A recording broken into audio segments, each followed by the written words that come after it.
Hello everyone, I'm Sally and welcome to another episode from URL Shortener video series. So in the recent video, if you remember, we created our Visual Studio project structure, and in this video we will be starting working on those. For example, for the first one, I'm just going to create entities on domain level, and we will be creating our services infrastructure interfaces, and then we will be creating our applications interfaces in our application. And then the actual implementation for those interfaces will be our infrastructures project, but application level will basically be promising whatever it can provide to the higher level of the application, the presentation layer. So presentation layer will only know the interfaces from application, but the actual implementation from that interfaces will be from infrastructure. Let's start this project.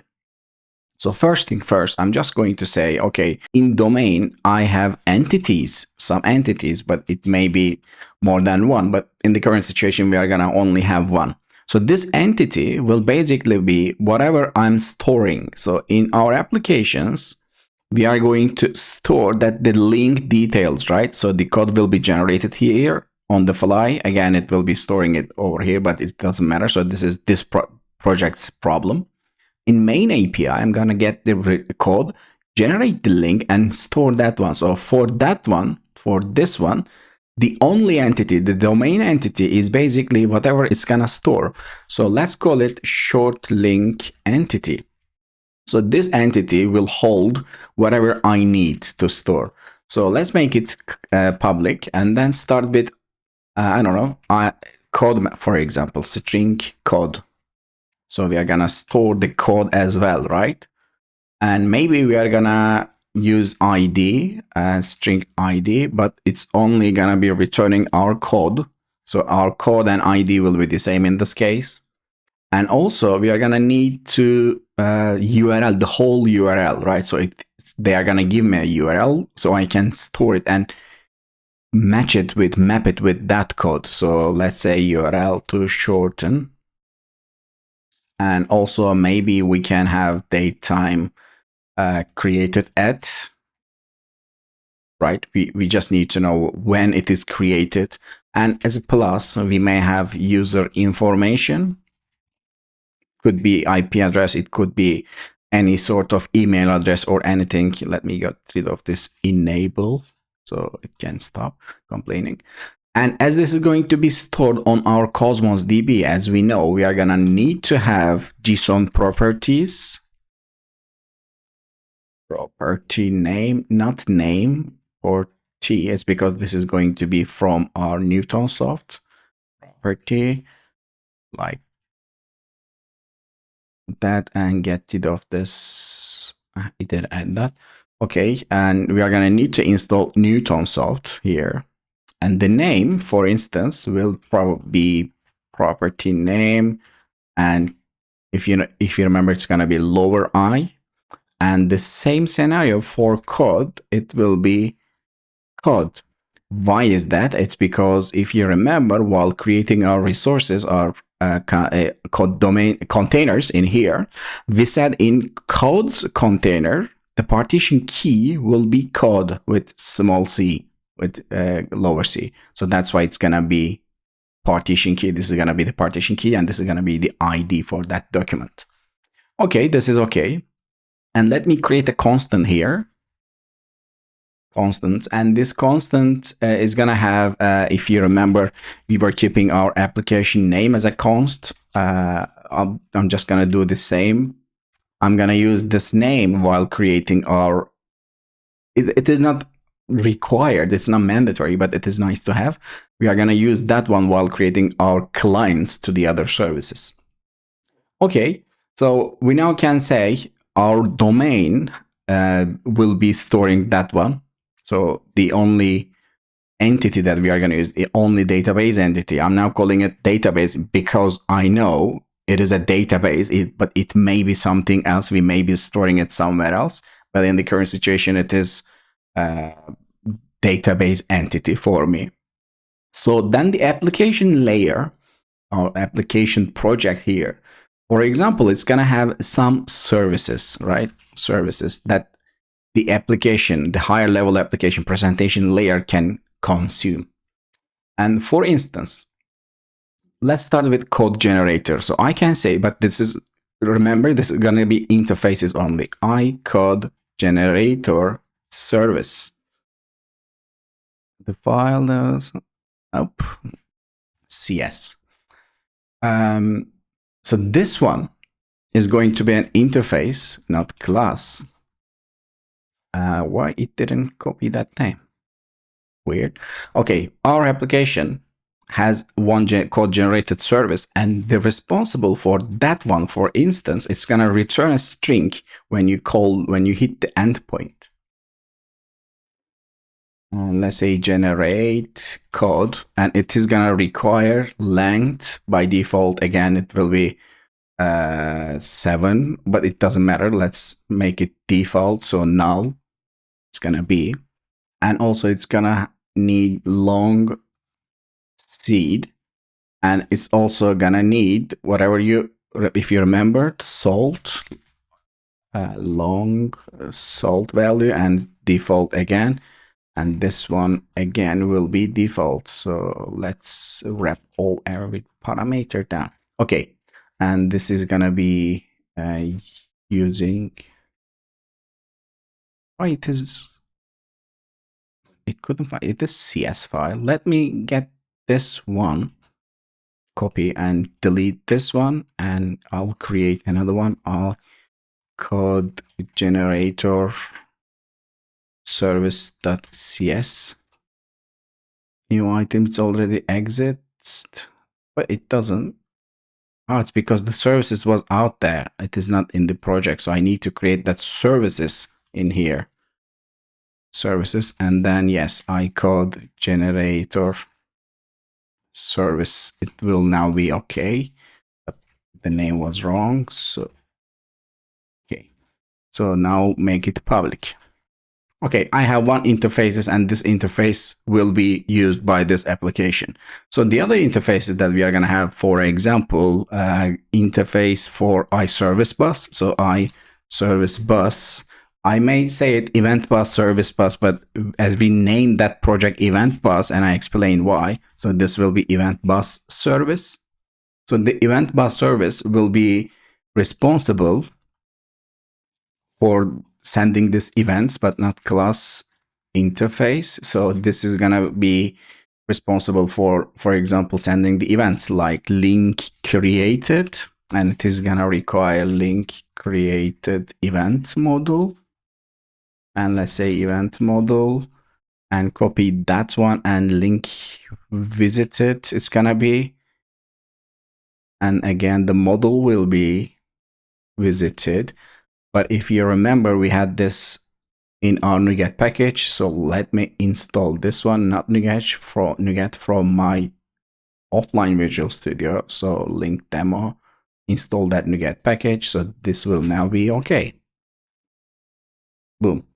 So now we have another interface here that is going to be responsible for service bus message. And then last one, it's gonna be our link service, that where we need to go to Cosmos DB to store the details. So link service, I would call. And again, this is gonna be responsible to store the data. For example, we may have create link, right? We need to store the link, and we are going to have it like short link entity. To be able to have that entity, it needs to refer that domain application. We are totally fine with that. And short link entity, I'm going to call it. And the second one will be getting the link detail. It's because if you remember our project structure here, for redirect path, it needs to go there again and get that detail, right? So this application basically going to Cosmos for two things: one, store, and one, to get the detail. So this is where I'm going to get the detail. So task, short link entity, get link by code. Only code will be enough for me to get the details from. Okay, now let's create the request response messages. As this is gonna be web API project, this needs to, some user needs to send the message, right? So if you remember, this is going to say, okay, I have a URL to shorten and I'm giving it to you. So we can store it and we can get the request and response. So that's why I'm gonna have a models folder here and create request models and response models folders. So for example, let's start with the request model. So let's say shorten link request model, right? So what the user is going to give us is that first thing first is the URL to shorten, string URL to shorten. And the second one could be user info, right? User info. We may collect IP address, we may collect its username. It really doesn't matter as this is an API. If you had a portal, for example, you could use an email address or something in that one. Let me get rid of this again. And we need to have a response model as well. So I need to go back there and say, okay, I'm now returning shorten, not H, shorten link response model. So the response model, what could that be? The link that the result. So what link we've generated. And no H here as well, shorten. So let's say string shorten URL, not H again. So this is going to be our response model. So that main API could use. So this shorten response model, and this is a request model. Okay, models are there. So let me create our apps mappings here. For example, let's start with app map get. So map get will be requiring a sort of code when they click the code. Let me actually sort this creating the shortened URL first. So let's say app map post. This is gonna be post. So in the URL we could say shorten, not H again. Come on, what's going on? So it's gonna be async, and we are gonna require some services. So as now we have the interfaces already stood up in the application, we can use those interfaces. For example, I need to have the code generator service, What else I need is that I link service. I need to store it, right? So link service. And what else? I will need my event bus service, event bus service, and also shorten link request model. I need that one, event model or request, let's say model. I need to add this one into using blog, and this will be from body. And also as a parameter, we might need length, right? So we are going to use those. So what we are going to do is that we are going to generate a code where we can use. So the code, for example, var code, let's say, and will be await from that one. So I'm just going to pass this one, but if it is null, I'm just saying, okay, 7, 8, 9, whatever you have in your constants, whatever link you are looking for. And as I have the code, I'm just going to say, okay, I now have an entity to store it, right? So new short link entity. So entity says, provide me a code. I know what it is. I have created at, I can use UTC now or now, no matter. And we have URL to shorten. I'm just going to have it from our request model, URL to shorten, and also user info again from our request model info. So now I have the entity to store. So let's say success. Link service create link. When I pass this one, it's going to give me a true or false. Now I can check it later to do something else. For example, if it is success, what I know that I'm going to do, use event bus service to call link created, but it requires link created event model. So event model, new link created event model I'm gonna generate. So it says the code, I know what it is.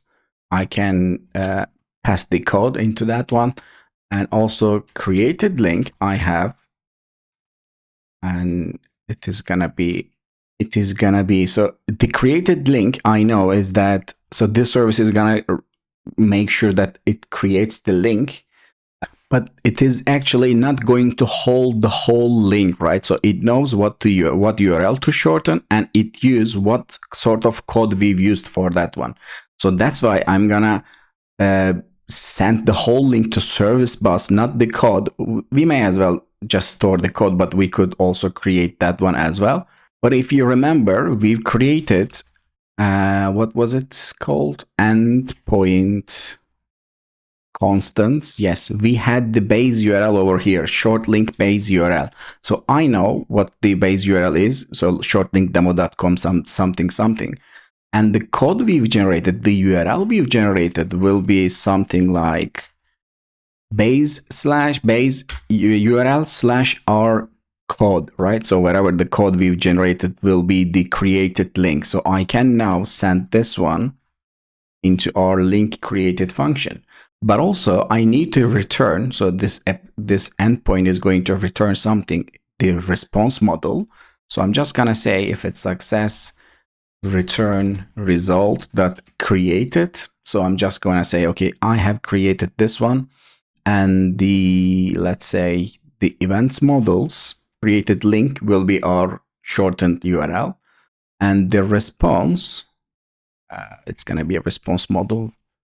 So our response, let's say, and new response model, short link response model added into URL, and what's gonna require shortened URL. I can create this one first here and do the same thing, get it there, and use the response shorten URL and return that response from that endpoint if it's success. Double. See?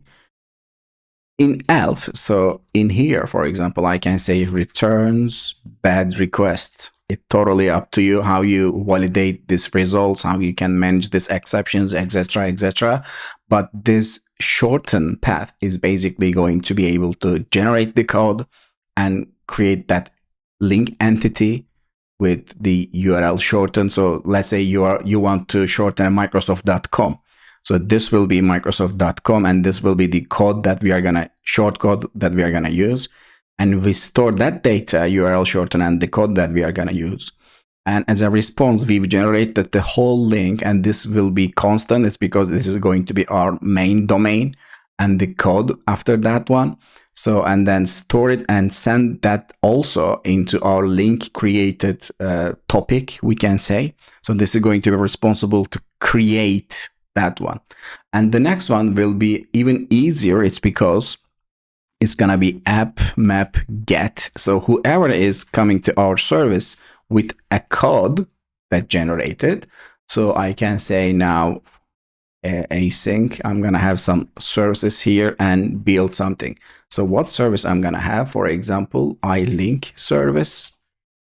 I need to get the details, it's because, and also event bus service, I need to say link visited, right?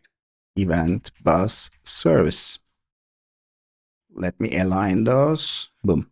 So let's say, okay, I have the link details and bring it from link service get details with code, not get, but details, and the code will be parameter here, string code we will have. I get the details, and if link details is null, for example, I can say not found. Let's use is null. If it is not, so now I can say event service link visited, and this will be the model. What it's got, this two only, and user info and code what link that visited, but I'm sending the code only. Base URL is still will be a constant. And also return results. I need to redirect the user, redirect the browser, right? So that's why I'm just gonna say redirect where the URL to shorten. So again, we get the Microsoft.com from code and redirect that browser from there. So the implementation of this interface is basically this. We have to endpoint shorten and then the redirection path. If you remember, this is the shorten path first and this is the redirection path. So, but we have only the interfaces, but it really doesn't matter. Now we are going to fill this interfaces background in the next video within this infrastructure levels. If you like that content, please hit the like button. And if you have any questions, please let me know in the comment section below. And if you don't subscribe, please subscribe and hit the notification bell. So when I upload the next video, you will be notified. Until next time, happy coding.